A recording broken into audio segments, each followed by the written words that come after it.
सर्वमंगल मांगल्ये शिव साधिके शरणागत गौरी नारायणी नमस्तुते मां नारायणी नमस्तुते। गुरु ब्रह्मा गुरु विष्णु गुरुदेव महेश्वरा गुरु साक्षात परिब्रह्म तस्मै श्री गुरुवे नमः। हरिओम नमः पार्वती पति हर हर महादेव की जय। आज का आनंद कीजिए, आनंद कराए उसके माता पिता गुरुदेव की जय। बोलो कृष्ण कन्हैया लाल की जय। हरे कृष्ण हरे कृष्ण हरे શ્રીમદ ભાગવતનો દશમ સ્કંદ વિરોધ લીલાનો છે। આ સ્કંદ ભગવાનનું હૃદય કહેવાય છે। આ સ્કંદ પૂર્વાર્ધમાં 49 અધ્યાયનો સમાવેશ થાય છે। તેમાં કુલ 2014 શ્લોકો લીધા છે। અધ્યાય 1માં કંસે દેવકીના 6 પુત્રોને મારી નાખ્યા છે તે દર્શાવ્યું છે। અધ્યાય 2માં દેવોની ગર્ભસ્તુતિ આવે છે। અધ્યાય 3માં શ્રી કૃષ્ણના જન્મ પછી ગોકુળમાં લાવ્યા છે। અધ્યાય 4માં કંસે આરંભેલા બાળ હત્યા। અધ્યાય 5માં ગોકુળમાં ઉજવાયેલી શ્રી કૃષ્ણના જન્મોત્સવ લીધો છે। અધ્યાય 6 થી 10માં કનૈયાએ ગોકુળમાં કરેલ કાર્યો, પૂતનાના વધ, સંકટ અસુર વધ, તૃષ્ણા વર્ધવધ, મુખમાં બ્રહ્માંડ દર્શન। બોલો કૃષ્ણ કનૈયા લાલ કી જય। નામકરણ, ગરગાને ચતુર્ભુજ સ્વરૂપે દર્શન, ગોપીઓ સાથેની બાળ લીલાઓ, મુખમાં વિશ્વરૂપના દર્શન, યશોદાએ દામણ્યાથી બાંધ્યા, યમરાજ જુનો મોક્ષ, ગોપીઓ સાથેની બાળ લીલા, સુકૈયા માળની કથા લીધેલ છે। અધ્યાય 11માં 11 થી 40માં કૃષ્ણે વૃંદાવનમાં કરેલ કાર્યો, વત્સાસુર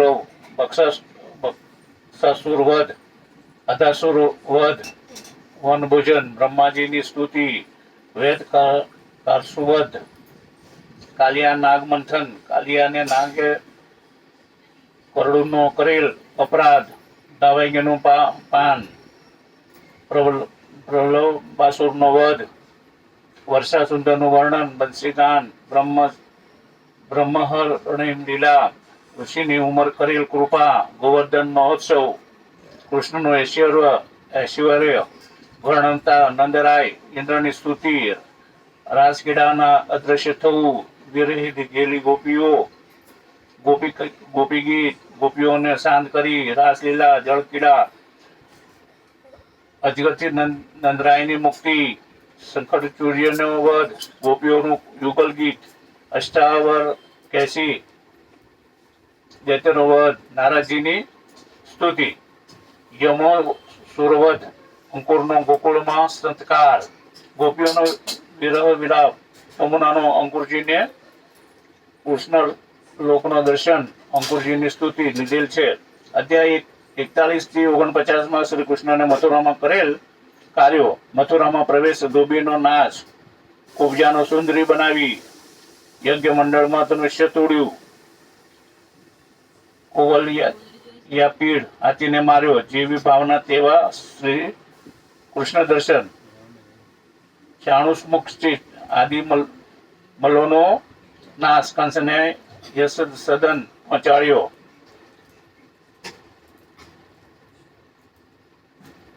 કંસને યમસદન પહોંચાડ્યો, વસુદેવ દેવકીને બંધન મુક્તિ કર્યા, ઉગ્રસેનનો રાજાભિષેક, નંદ બાબાને આપેલ આશ્વાસન, જનોય સંસ્કાર, વિદ્યા અભ્યાસ, ઉદ્ધવજીને ગોકુળ ગયા, ઉદ્ધવજીએ સમક્ષ ગોપીઓને વ્યક્ત કરેલ વ્યથા, કૃષ્ણ કુબજાને ઘેર પધાર્યા, અંકુરને હસ્તિનાપુર મોકલ્યા, અંકુર મથુરા પાછા ફર્યા। કથિતો વેશિતો ભવતા સોમ સૂર્યાયો, રાક્ષસ 14 વર્ષના ચરિત્ર પદ્મા તુમુતમ। પરીક્ષિત રાજાએ કહ્યું કે હે રાજન, હે મુનિશ્રેષ્ઠ, આપે ચંદ્ર તથા સૂર્ય વંશના રાજાઓ તથા તેમના અદ્ભુત ચરિત્રો વિશે અમને જણાવ્યું। ઉપરાંત ધર્માત્મા એવા યદુ રાજાના વંશની કથા પણ અમને કહી. હવે એ યદુ વંશમાં પોતાના અંશ સાથે અવતરેલા વિષ્ણુ ભગવાનના પરાક્રમો અમને જણાવો. પ્રાચીન પ્રાણી માત્રનું રક્ષણ કરનારા વિશ્વાસમાં શ્રી ભગવાનને વધુ વંશમાં જન્મ ધારણ કરી જે અદ્ભુત કાર્યો કર્યા હોય તે આપ વિસ્તારથી કહી સંભળાવો. સંસારના ઔષધ રૂપ અને કાંત તથા ધનને સુંદર લાગતા શ્રી ભગવાન ગુણાવાદ સાંભળતા કોણ એવો અભાગી મનુષ્ય હોય કે કંટાળે.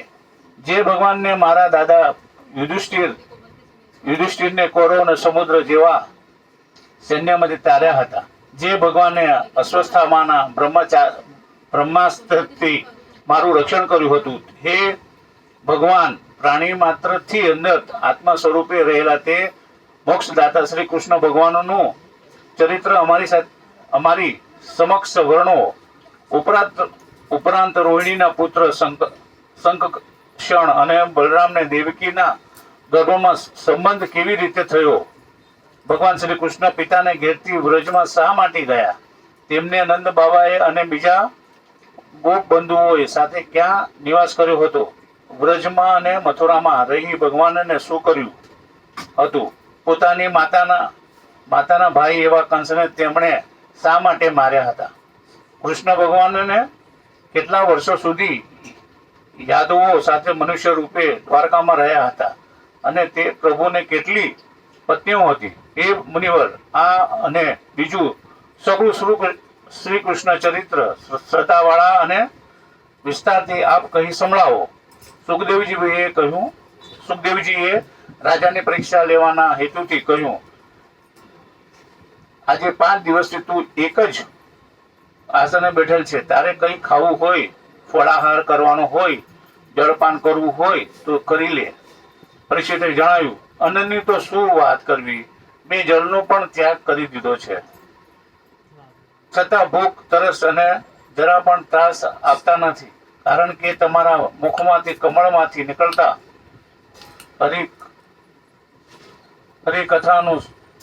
કથારૂપી અમૃતનું હું પાન કરી રહ્યો છું.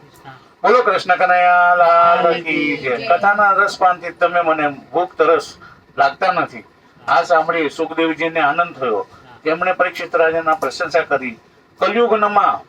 કલયુગના પાપોના નાશ કરનારું શ્રી કૃષ્ણનું ચરિત્ર કહેવા માંડ્યું.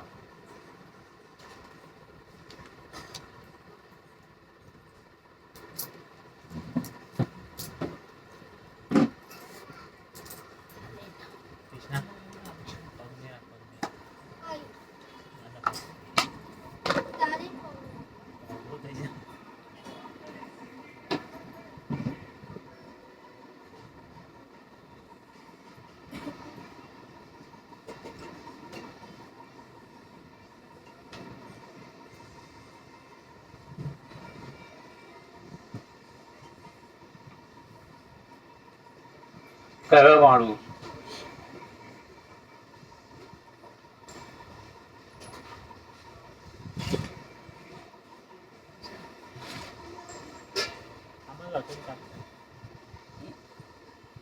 તારી માની છે શું? તારી માની છે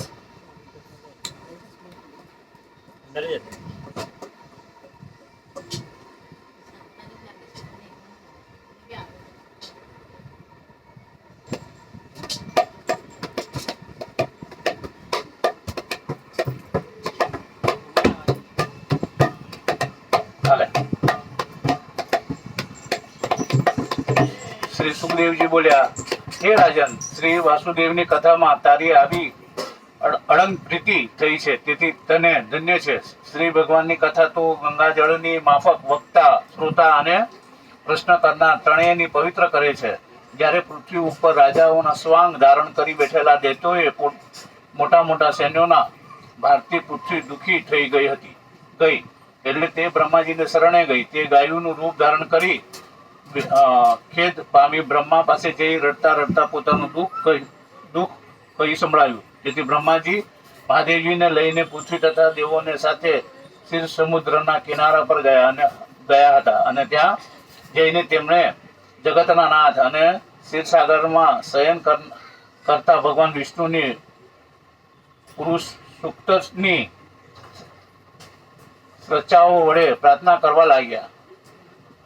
સહસ્ત્રશીર્ષા પુરુષ સહસ્ત્રાક્ષ સપાત સભૂમિ સર્વત્ર બુધા અત્યંત દંગા દશાગુલમ પુરુષ એવેદ સર્વ યદુ ભૂત ચસ્ય ભાવ ઉમાતમૃતોશ્યામ યદિ અને નાતિરોહિણી હજારો મસ્તકો વાળા, હજારો નેત્રો વાળા, હજારો ચરણ વાળા એવા વિરાટ રૂપ પરમ પુરુષ સર્વે તરફથી ભૂમિને વ્યાપી તેનાથી 10 આંગળ બહાર રહેલા છે.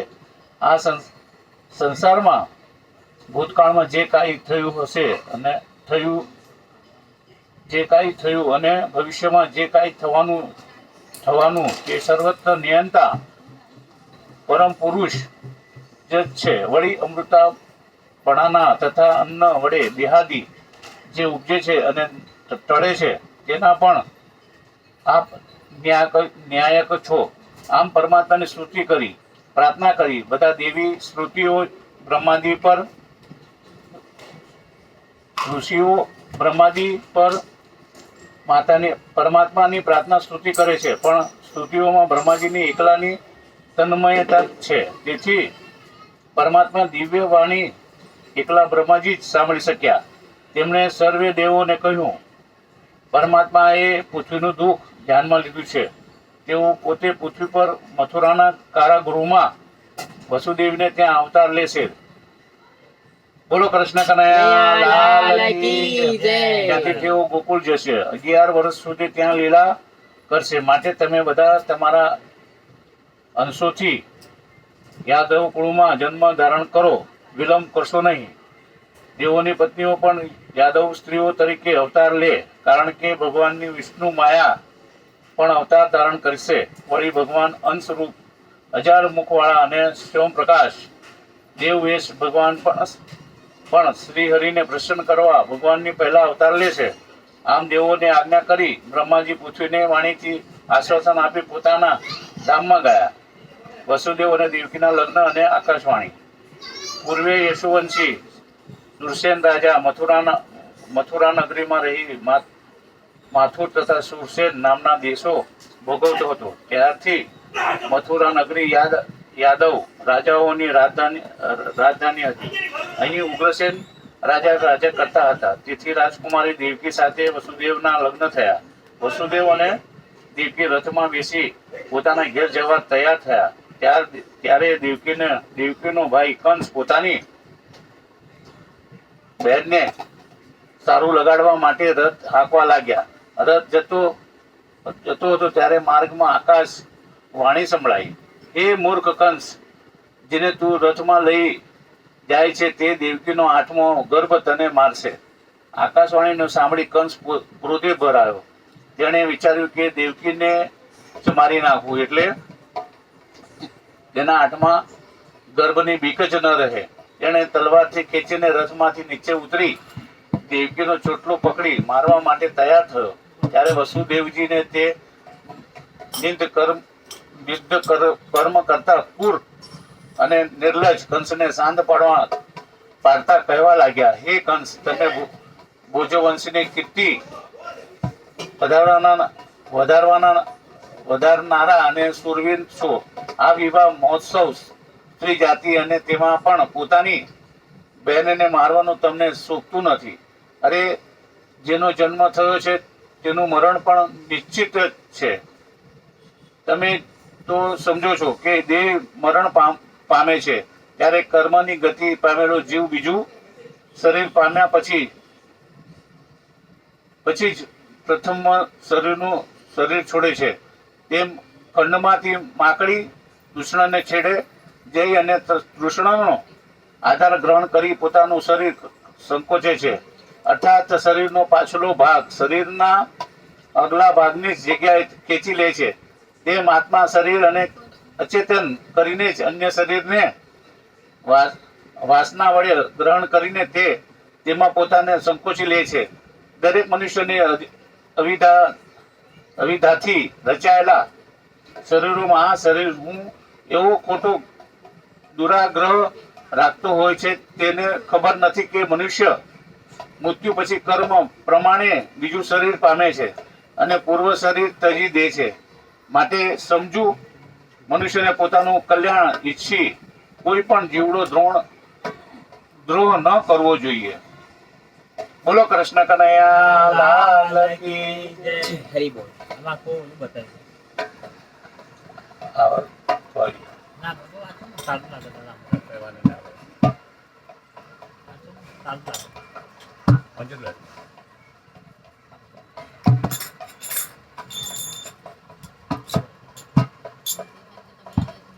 બીજું મંજૂર લાગે. અમરેશ બાબુ જાય.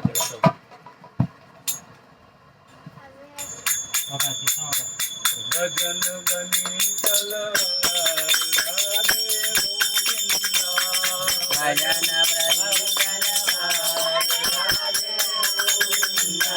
ભજન બની તલવાર રાધે ગોવિંદા કોણે રાધે રાધે ગોવિંદા કોણે રાધે રાધે ગોવિંદા ભજન બની તલવાર રાધે ગોવિંદા રગંબરી તલવાર રાધે ગોવિંદા કોણે રાધે રાધે ગોવિંદા કોણે રાધે રમાર રાધે ગોવિંદા ભજન બની તલવાર રાધે ગોવિંદા ભજન બની તલવાર રાધે ગોવિંદા કોણે જપ્યા તા રામ રાધે ગોવિંદા કોણે જપ્યા તા રામ રાધે ગોવિંદા કોણે જપ્યા તા રામ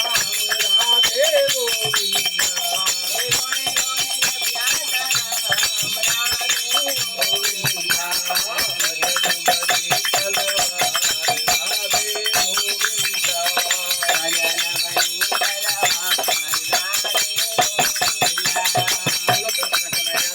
લાલ કી જય.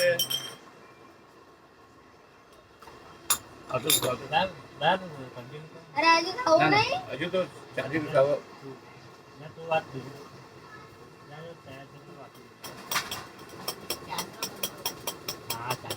બધું ચાલુ છે. આ તો કરાય